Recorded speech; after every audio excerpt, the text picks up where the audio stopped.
So I got a question via YouTube in the comments asking me what speakers would I recommend you buy.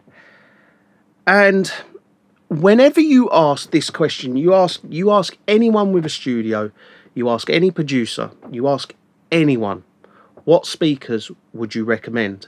They recommend their speakers. They always will. It's like I saw a comment thread on Facebook, which was exactly the same thing.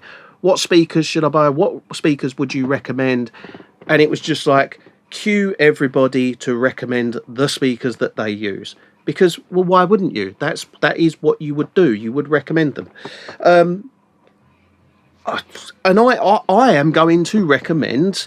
I'm going to recommend a pair of Ex Machina Pulsars. And the reason I'm going to recommend them is because I use them in my mastering studio. We're currently building a Dolby Atmos and another mastering studio at the moment, and we are fitting Ex Machinas in there. In this room, however, I use PMC CI series.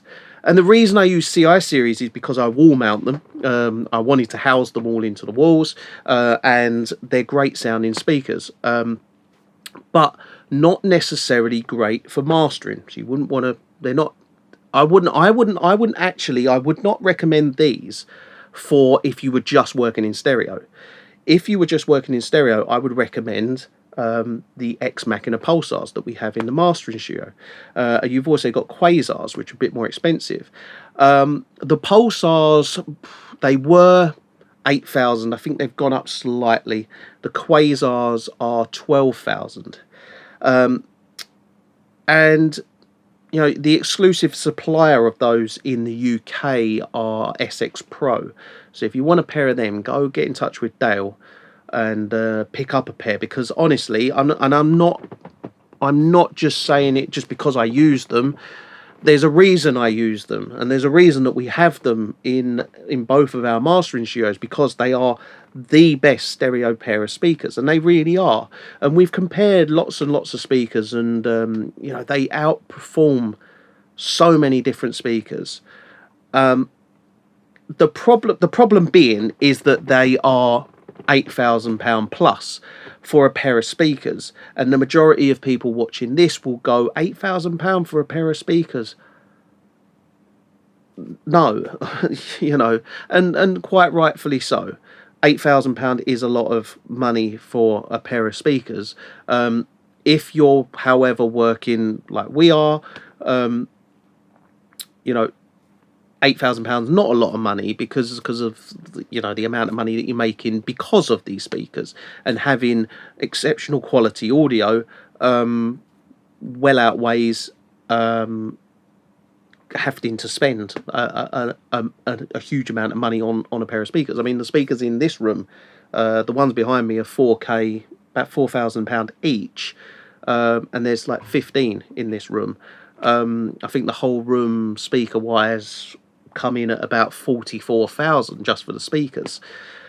So, you know, in the grand scheme of things, in Atmos terms, it's a small amount of money when you consider you'd have to buy 15 of them. But yeah, 8,000 for the Pulsars, but they are exceptionally good, and they are far superior than anything around that 8K mark. So if you are looking for a pair of speakers for 8,000 or around 8,000, the Pulsars are the ones to go for, the Ex Machinas, because they are the tech that's in them. It is special. It really is.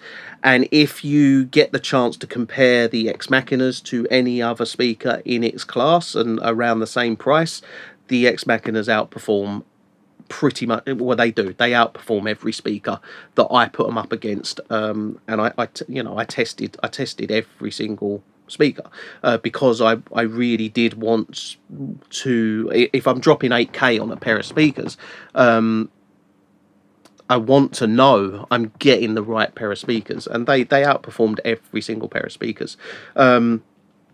So, but you know, if you weren't going to go and spend that sort of money and you wanted to spend, majority of people watching this are going to want to spend maybe 1,000 on a pair of speakers.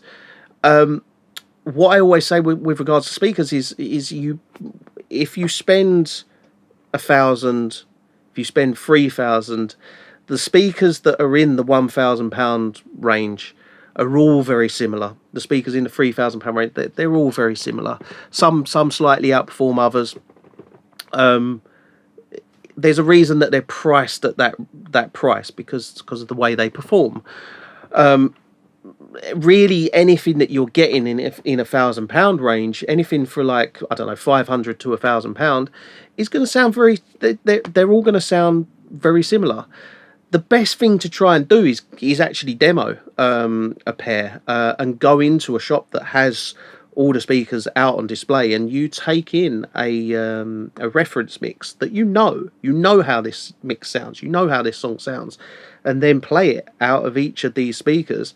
And the majority, I mean, I've been to these sort of test events where we can test each different speaker, and you'll have like something like a phonitor, where you can just literally switch between speaker, and it just literally goes switches between, and yeah, you can really hear exactly what each speaker sounds like, and that's the best way to obviously listen. But don't take my word for it. Actually, go and hear speakers. The great thing about SX Pro is if you do get in touch with them and you show a genuine interest in the speaker, and you say, if you went to them and said, I'm torn between these two speakers, can you get a demo on these two speakers? More often than not, they'll be able to sort out a demo on speakers. I mean, they took me down to hear these speakers in an Atmos setting down at PMC in London, and took me in there. And I got to hear these speakers, and that's what sold me on them. Ultimately, you have to hear a pair of speakers to be sold on it. The Ex Machinas, I had 2 pairs of Ex Machinas brought down to me, and I put them in both my mastering studios. And then Dal basically said to me, "Look, I'll bring these down to you. We've got 100% success rate. They never come back." And I said, "All right, okay, cool. Whatever. I'll put them in. I'll take a listen to them. I'll use them over the course of a week and see if I like them." The next day, I bought them. They were just the best speakers I'd ever heard. Yeah, I compared them with various other speakers. I had at the time, God, what did I have in here at the time? I had ATCs. And I compared them with the SA25s. I compared them with the ATC SCM 20 ASL Mark II Pros. Yeah, and I tested them against a few other speakers, and the only ones I haven't tested them up against is the only ones I haven't compared them with is the new PMC 6s or the PMC 8s. They'd probably be more. There'd be more of an accurate comparison if we compared the 8s with the Ex Machinas. But yeah, I mean, they're my favourite speakers, and they're the speakers that I would recommend. And like I said at the start of this video, it's a case of when you ask anyone, if I was to ask a producer what speakers would they recommend, the majority would say, some Yamahas or some KLKs, and that's not what I would recommend, because they're not the greatest of speakers. But from a producer's perspective, they're fine. They'll do the job. The difference with when you're looking at a service, when you're looking at a mastering engineer, when you're looking at anything like that, it's all about how accurately they can hear the music, because ultimately that is what is better than what you've got at home. There's all the knowledge, but we could have all the knowledge in the world, but if we're not hearing it right, then there's no point. And that's ultimately what the client is paying us for, is our knowledge and the fact that we are hearing what they cannot hear, and that comes with a really good pair of speakers. Like, I've seen mastering engineers advertising on, I'd say mastering engineers advertise on Facebook, and it be like, you look at their room and it's like a pair of £200 speakers, and they say, yeah, we get better results than big mastering houses. And it's like, all right, it's a bold claim, but ultimately, it's, if you do get a better result, if you do achieve a better result, it is because you have been lucky. It's not because physically, no matter what you use, if you're using plugins, if you're using hardware, if it's good hardware, bad hardware, expensive or cheap, no matter what it is, it's you're only as good as what you can hear. And if you can't hear in as much detail or the accuracy as what we hear, we know we can create a better master because we hear exactly what we want. It's like trying to it's like two painters having a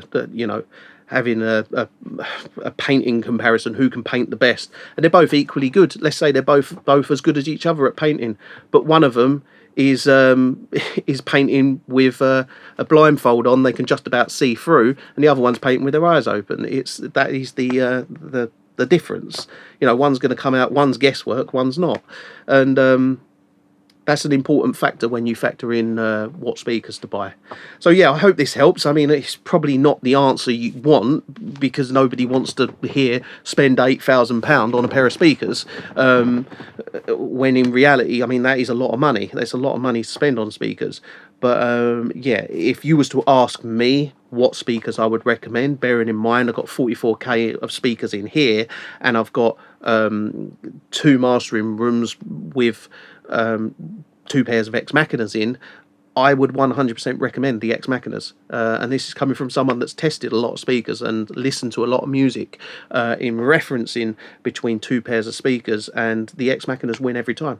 And yeah, I stand by Ex Machinas. And that's why in all my mastering studios and future mastering studios I will be fitting Ex Machinas, because they are exceptionally good.